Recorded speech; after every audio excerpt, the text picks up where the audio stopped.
Welcome to Marketing Brew Weekly, where we dissect the trends and strategies that are surprising and delighting the marketing industry. I'm Jenny Mywin, reporter at Marketing Brew. I'm Katie Hicks, senior reporter. And I'm Alyssa Meyers, senior reporter.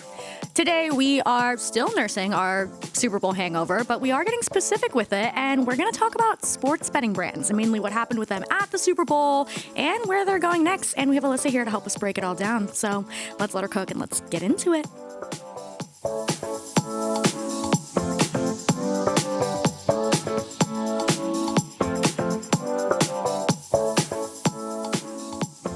Okay, obviously, the Super Bowl never dies, which is awesome for us. Really, we love that. But we are continuing our Super Bowl coverage here on Marketing Brew Weekly, looking at sports betting brands, what they did at the Super Bowl, and where they're going from here. So let's recap, everyone. What was happening at the Super Bowl with the sports betting brands specifically? Well, there was obviously the Fanatics ad with Kendall Jenner. I feel like we did a reaction to that one. We talked about that already. And then there was the FanDuel ad with or no, it wasn't FanDuel. What was it? DraftKings? DraftKings did Colin Jost and Michael Che. Okay, was that actually during the broadcast, or was it pre the actual game starting? Yeah, DraftKings was during, I believe. Okay. It was FanDuel that did their ad before the broadcast this year, and they had done a few years ago. I think their first one was 2022, and I think they did 2023 as well. They did campaigns in the game. They did the, kick of destiny thing with Gronk kicking a field goal.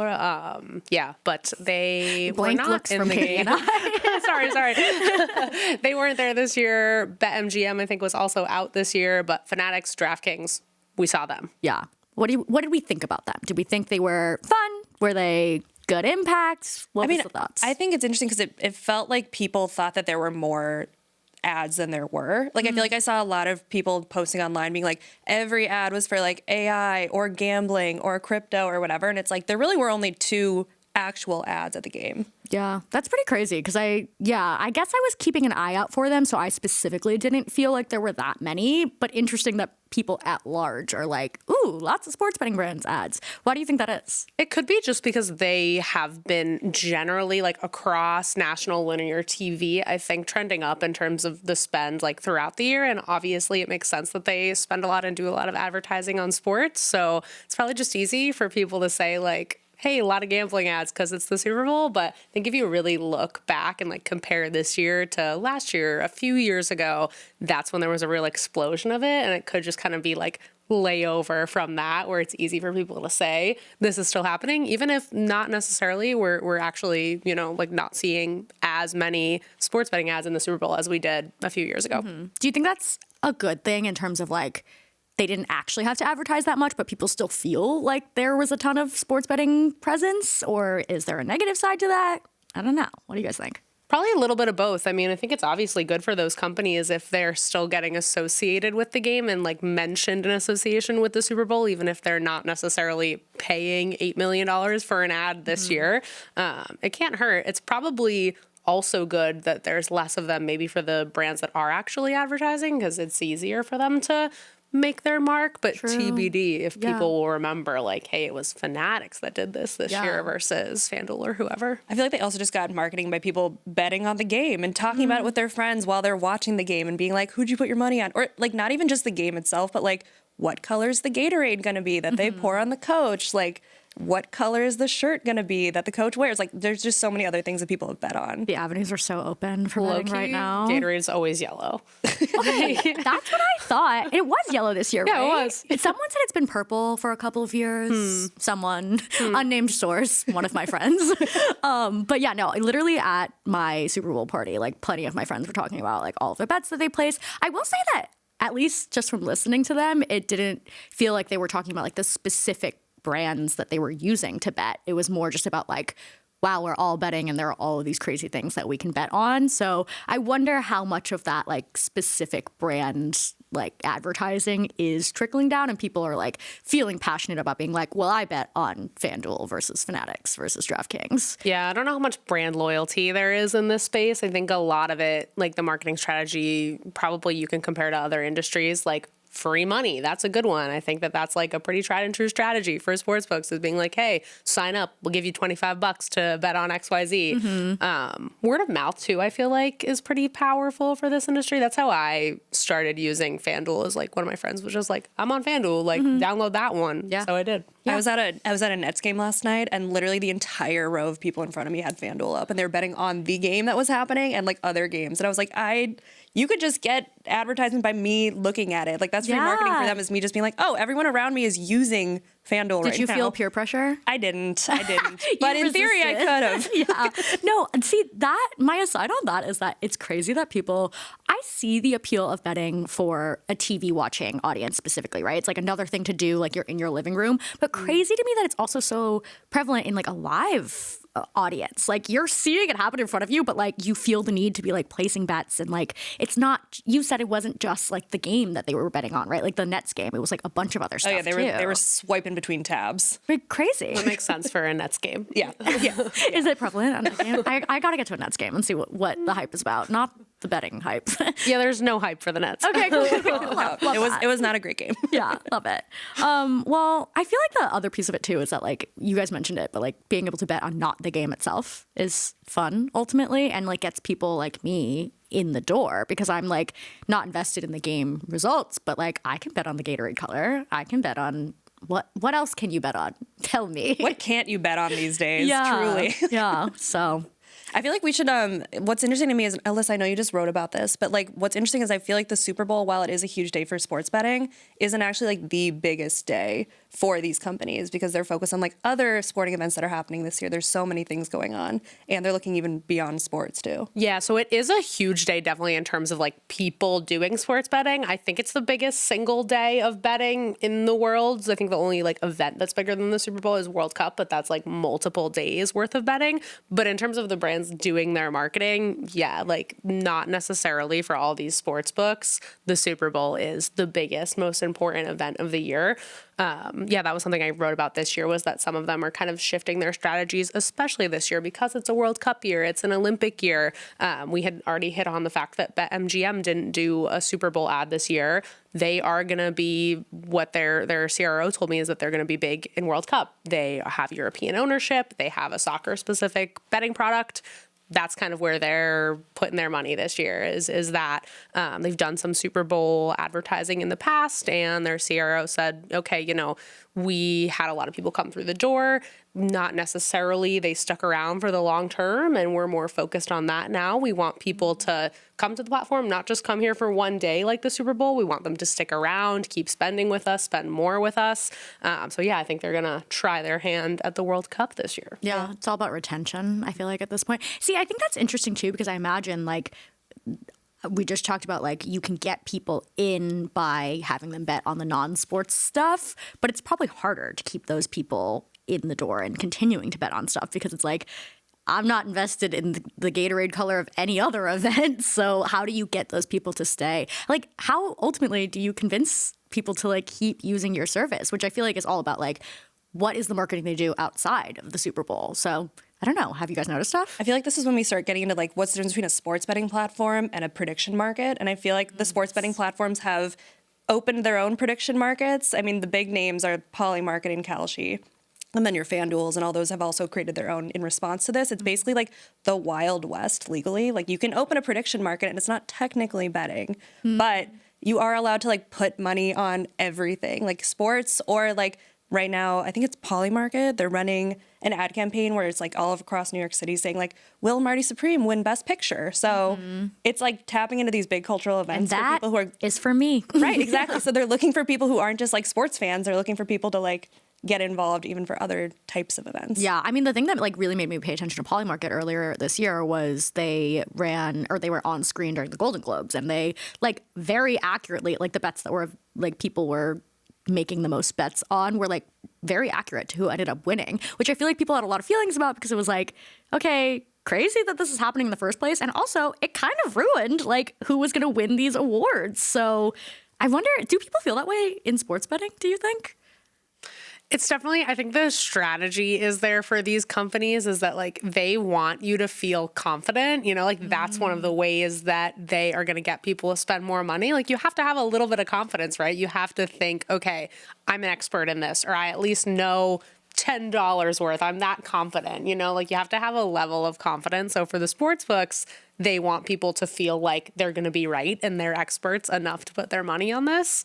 For other people, I don't know. Like, that's interesting that it kind of like, it's almost like a spoiler if you're really smart and you're betting on it. And these platforms like the ones we talked about, like Polymarket and Kalshi, they're sort of like putting that stuff on social and you can see the trends. Like, I don't know. We'll have to see with that. I think one thing that's really interesting me about Polymarket and Kalshi is that if you look at their social media presence, it feels very much like they're trying to establish themselves as like a news organization in a way, like an AP kind of wire service for the news, like very headline focused, kind of intermixed with, you know, a lot of people are betting that this is going to happen. So it feels like by doing that, they're like establishing themselves as this like authority on subjects. Yeah. No, when you brought that up when we were like prepping for this podcast, I like went and looked at their Twitter feed and it really is like not what I would have expected from a betting brand. And it literally does look like they're just like breaking news. But I understand that leads to like how you place bets. But that is pretty crazy to conflate the two areas. They feel like they should be different. Yeah, they don't want you to call them a betting brand. Like they want to look different. They're doing it on purpose for sure. And I think that so the sports books are sort of letting them have that. Like you said, Katie, like the traditional sports books have these predictions markets that they've set up in response to this. But from what those guys have told me, like that's not their focus. They're like, cool, if people want to get through the door that way, we're still focused on sports betting. And I think the sense is that they're like, we're going to let the predictions markets sort of do their thing. And the predictions markets, yeah, like they don't want you to call them betting platforms because that's how they're existing right now. They're not regulated like betting is. So definitely on purpose. Yeah, that makes sense. Okay, so what are the other like big strategies that betting brands are leaning into? Content creation or things on social? Anything else that we're not specifically paying attention to? I don't know about the social strategy, but I think where like they're at in terms of their business growth, a lot of the ones that have been around for more than 3 or 4 years now, like Fanatics is the exception. Obviously, the Fanatics brand has existed for a long time, but they just set up their sportsbook a couple years ago. The ones that have been around longer, I think, are moving into a phase of their marketing, not necessarily where they're changing platforms or sports or anything, but they're focused more on their like VIPs. You know, they want to speak more and do content that's more targeted to the people that are already spending versus the people who aren't signed up yet. So they're, you know, focusing on things like their hosts, like kind of like a casino where you go in and like someone greets you and things like that. Like you'll have a digital version of that. So yeah, I think it's like rewards and things like that that they're more focused on versus like, oh, you know, are we doing brand awareness campaign on Instagram or something? Yeah, which I feel like you said that's kind of why like there was also this step back from the Super Bowl this year, right? Because like ultimately the Super Bowl is like a brand awareness campaign and like the BetMGMs of the sports betting world don't need that as much at this point. But Fanatics does because they're newer to the game, which I actually kind of liked the Kendall Jenner Fanatics ad. Like that was for the girls really. And like they probably are trying to get girls like more interested, right? So interesting to see like where those lines are being drawn, like even amongst those brands themselves. Yeah, you're so right. That was super intentional by Fanatics. Like Super Bowl is a reach play. They wanted something that was fairly generic that can appeal to a lot of people. You don't have to, you know, have a ton of knowledge about the game. It's easy to say, okay, I'm going to do what Kendall's going to do. And, you know, she has wide appeal as Super Bowl is this big reach platform. So yeah, you're totally right. They're newer and they were like, listen, we want to just spread the word and make this accessible to anyone and everyone. Yeah. The host piece that you mentioned too is interesting because like that reminds me of like, we talk a lot about how like experiential marketing is a huge thing right now. Like that feels like a version of that, right? Where it's like, how do we make the experience of like betting with our brand unique and interesting, and having a virtual host, I guess, is one way of doing that. Who are these hosts? Tell me more about the hosts. What does that mean? God, I am not one of these people. I am not the VIP. I do not have a host. I'm spending $25 a year on sports betting. Love that. Yeah, no, it kind of reminds me though of like, it's not just the experiential, but the piece of experiential that it reminds me of is like the access, you know, like a lot of brands at live events want to offer you, like if you're a credit card brand, you want to offer your card members something exclusive, you know, like sometimes you can get a physical card for some of these companies, or like, yeah, the host, they're just supposed to make you feel special and like a VIP. And so, yeah, that's kind of what reminds me of other experiential campaigns we've seen in other industries. Yeah, making you feel special, making you feel like you're a VIP, which Wow, maybe one day you'll be a VIP sports bettor. Who knows? No, I have too addictive of a personality. We do not want that for me. I love that self-awareness from you. You're like, actually, no, thank you. Yeah, that's good. Yeah. That's for the best. Totally. The other piece of it that I'm curious about, I know you said that you're not as paying attention to the social element of it, but I actually happen to have a friend who is like a sports betting content creator. So I'm curious to see if that is an area that these brands will lean into. Like, he literally just like will put his picks up and like has grown a following for like being fairly accurate. So he has worked with like various like platforms or with like tools that like he can use or whatever. And I'm curious if that will continue to grow as an area for them. Like, how big is the social like content creator element? Because I'm not in that world. So I'm like, I don't follow sports betting creators, but I'm sure there's an audience for people to do that. I'm sure. Yeah. I also don't really follow that area, but like I feel like that's just always like the move for brands is to make it feel very organic. If your friends just like sharing like, here's my top picks, and then like a brand sponsors one of them, a platform sponsors one of those posts, and it feels very organic, people are going to be like, wow, like maybe I should use the platform that your friend's using. Like it's very much like a good way to get someone in the door. Yeah, I will say like his content is like, I would totally describe it as like very organic. Like, it's like he literally is just talking to the camera, and it's like, it's kind of like he's talking to like his friends about like what he would just be like putting his picks on. So it's an interesting avenue. That was Fanatics' approach with Kendall. That's basically what they did. They were like, we're going to make this easy. You bet what Kendall's betting on, Yeah. you know? Like Yeah. that was their whole thing. And Maybe they my did have a friend- social element. My friend can be the next Kendall Jenner. Who knows? I'll have to let him know that that's the role model he should aspire to. We can connect him with Fanatics. Right, totally. Okay, well, outside of the Super Bowl and the general stuff that they're doing, what's next in the era of sports brands betting? There's obviously so much going on in sports right now. So what's coming? It's a crazy time. We've got Olympics going on. You could definitely bet on that. NBA All-Star this weekend. You can bet on that. The big one is going to be March Madness, right? Brackets. That's sports betting. That is such an easy way in for people, right? Like, have you guys done March Madness brackets? Yeah, that's the only betting I partake in is my $5 input into a bracket every year that my I dad love runs. that. See, I actually, maybe I'll put my $5 in this year. I actually always fill out like a paper bracket, and it's just for fun, but perhaps I'll put a little money behind it this year. Yeah, it's so fun. It's so easy for people to do. And it's so, like we talked about, like these sports betting companies want people to feel like they can win. March Madness is such an interesting like dichotomy there because it's actually so hard to win. Like, you cannot predict. It's notorious, right? Like bracket busting. Like, you can't predict it. For newbies, I think that makes it more appealing because they're like, hey, anyone has a shot at this.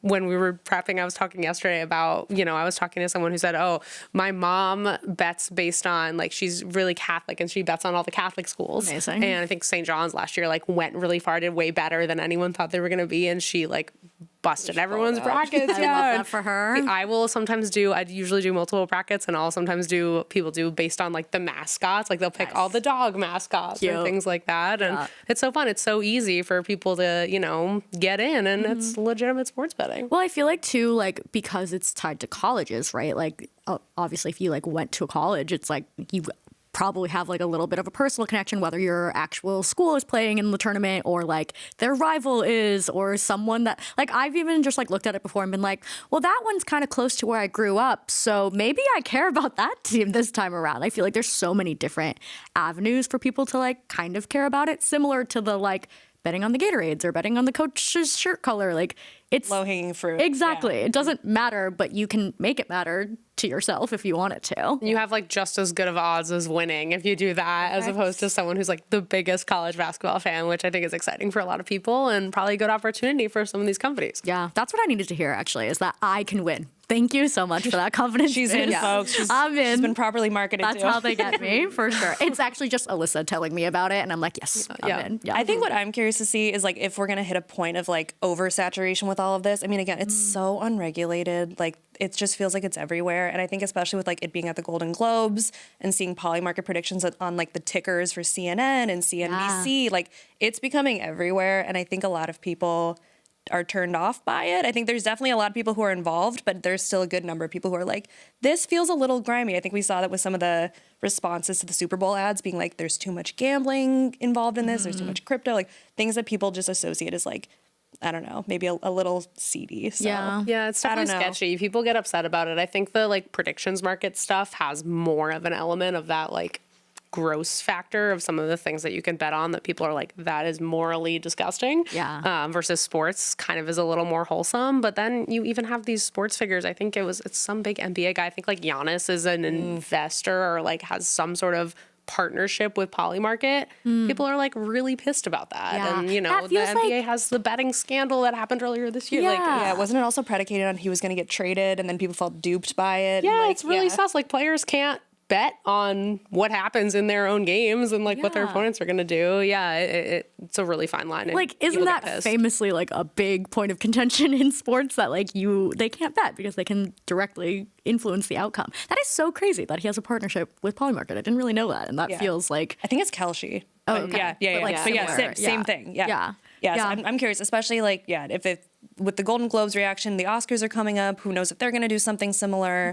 I mean, the World Cup is obviously a big one. I don't Yeah. know. We'll see if people start to get sick of it the more it appears in everyday things. Yeah. Anything do you think of note with the World Cup? I feel like that's just like, isn't that the most watched sporting event like in the world? Yeah, that's going to be huge. People are going to be betting on that. That'll be interesting to see, I think, because it's so international, right? And this is like sports betting isn't even, it's not legal everywhere. It's not legal in every state here. It's not legal in every country. Some places it is. So I think that adds another element of like confusion and maybe, you know, like just room for error, room to mess up, room to piss people off. And it's hard for these companies when, you know, you think about targeting, you think about what countries you can even advertise in, like where it's not legal everywhere. So yeah, it makes it tough, but there's definitely going to be a lot of betting going on with the World Cup. Do you think the legal departments are huge at these brands, or are they not big? I feel like I could go either way.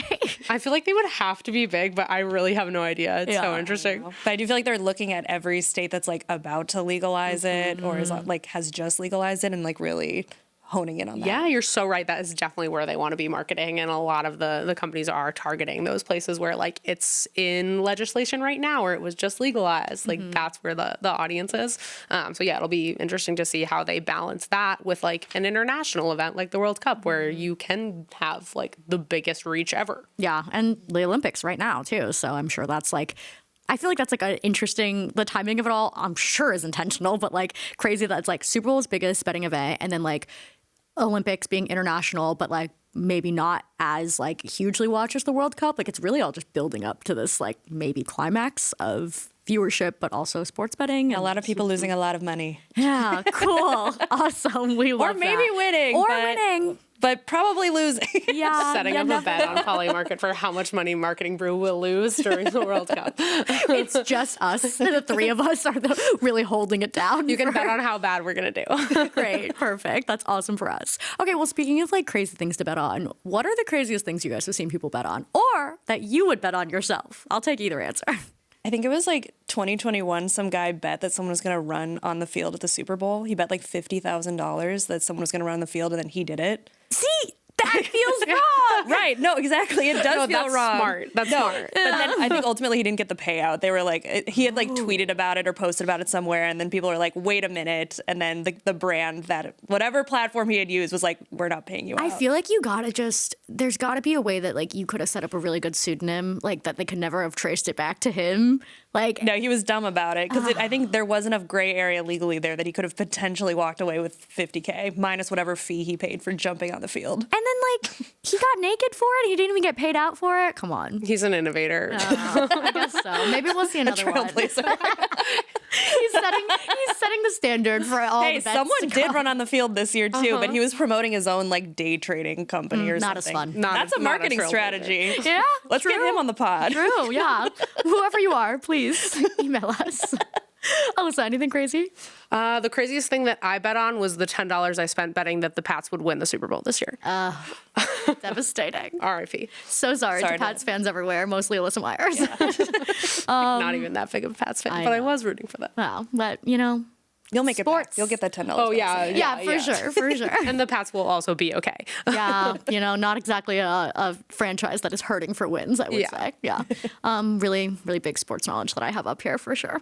Well, thank you so much, Alyssa, for joining us and explaining everything we need to know about sports betting to us. If you have any thoughts or comments about sports betting, the future of sports betting, anything else at all, send us an email at mkbw@morningbrew.com, which you can also find in the show notes. And we'll catch you next week.